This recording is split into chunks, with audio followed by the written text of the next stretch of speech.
a todos.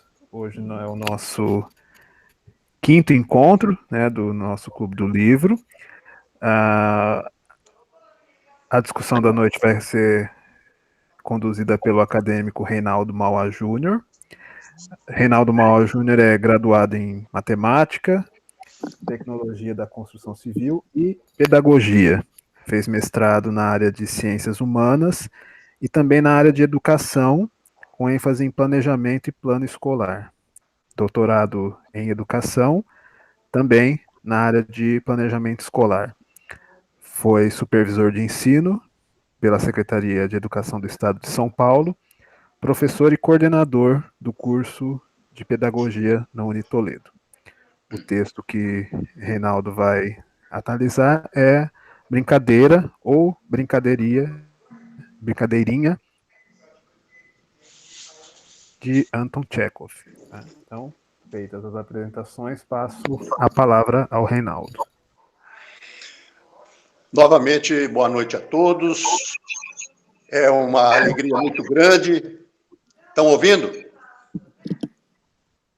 Beleza. Tá bom. E antes até de começar, aproveitando aí a apresentação do Carlos, vocês perceberam que eu não entendo nada de análise literária, né? Então, eu vou praticamente conduzir essa apresentação do Chekhov como um leitor do Chekhov e um pesquisador um pouco daquilo que eu vi e que talvez considere importante para o entendimento, né, geral deste conto. Reinaldo, só um minutinho. Acho que é bom tipo fechar o microfone que está dando eco. Está dando eco. Desculpe. Tudo certo? Pode? Vamos lá. Então, fazendo essas escusas da minha não qualificação para análise literária, como nós temos aí grandes mestres nesse sentido, eu vou me ater, então, a dizer um pouco do que eu descobri e li sobre o Chekhov e também um pouco deste conto dele, que é um conto curto, mas que realmente é instigante. Eu achei muito legal. Cada vez que eu olho, eu enxergo algumas coisinhas diferentes. Eu acho que esse é o grande lance do Chekhov também, né? Então, esse primeiro post aí do coisa era sobre Brincadeirinha, exatamente como o que existia lá na base desse conto. O trenó, né, e o casal, que vai tomar praticamente todo o contexto do conto. Muito bem. Este aí é uma das imagens, esse é um quadro, uma foto do Chekhov, né? O Chekhov morreu muito cedo, então nós não vamos ter nenhuma imagem dele mais provecto aí. Para começar, se quiser passar, pode passar, Carlos. Aí.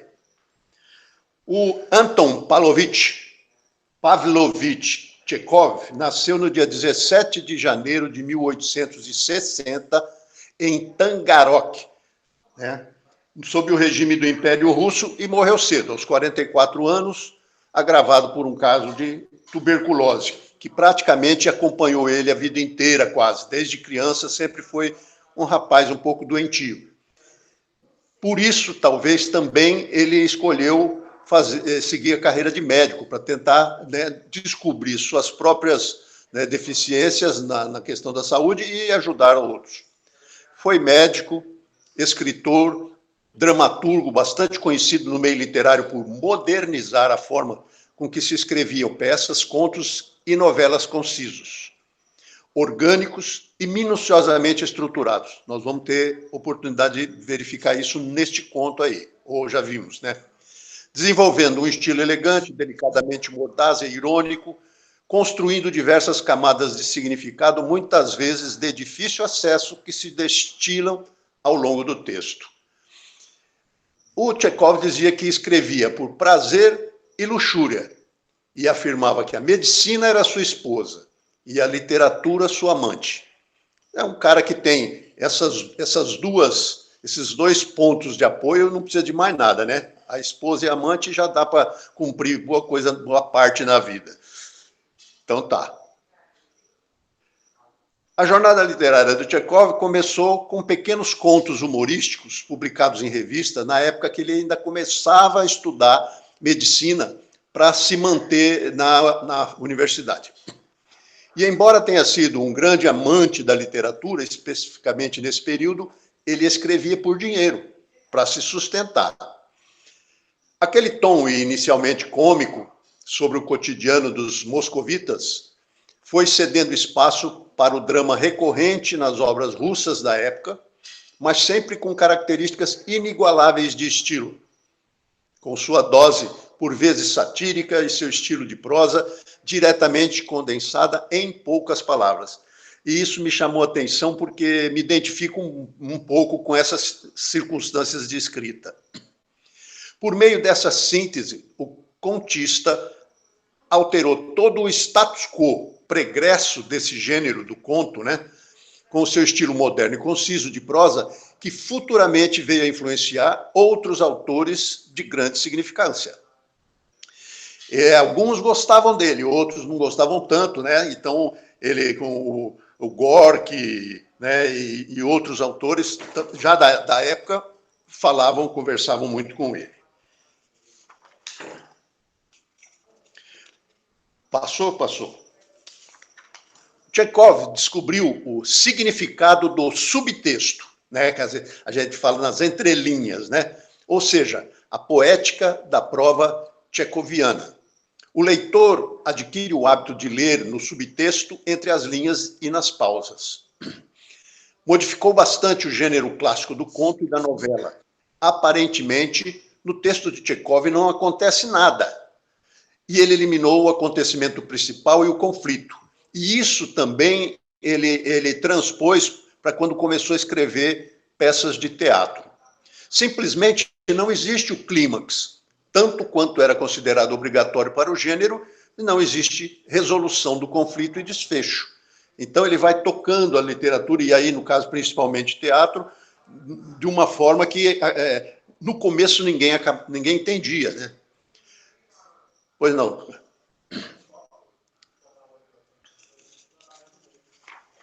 Um dos traços que também compõe a sua escrita é o fato de o autor ter a capacidade de extrair filosofia do comum, das pessoas comuns, do cotidiano e das coisas mundanas. O escritor também se aventurou no drama, escrevendo peças que até hoje são amplamente aclamadas no teatro e encenadas no mundo todo. Na realidade, uma grande parte da obra literária e do peso dele como escritor vem dessas peças de teatro. Tchekov reformulou completamente a estrutura firmada na dramaturgia, alcançando seu nome ao lado de Shakespeare e dando início aos primeiros passos do tal do teatro do absurdo, que influenciou muitas figuras como Samuel Beckett e Eugênio Ionesco. Com a habilidade de sugerir ao leitor temas intrínsecos do existencial e da simplicidade humana por meio de nuances e minúcias, Tchekov transfigurou gêneros com sua genialidade, fixando seu nome na história da dramaturgia e da literatura mundial. Eu vou colocar algumas observações que foram feitas sobre Tchekov por gente famosa.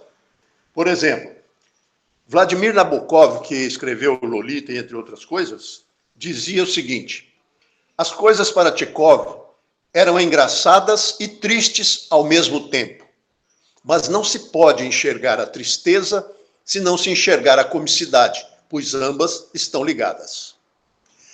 Virginia Woolf, escritora famosa, também dizia que Tchekov é o analítico mais sutil das relações humanas.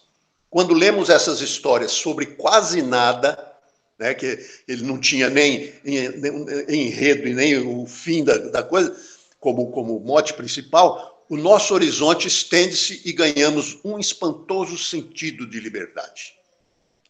E, por fim, Konstantin Stanislavski, que revolucionou praticamente o modelo de atuação no teatro, até hoje ainda é muito seguido aqui no Brasil, né, por alguns diretores famosos, né, o José Celso e mais o Boal.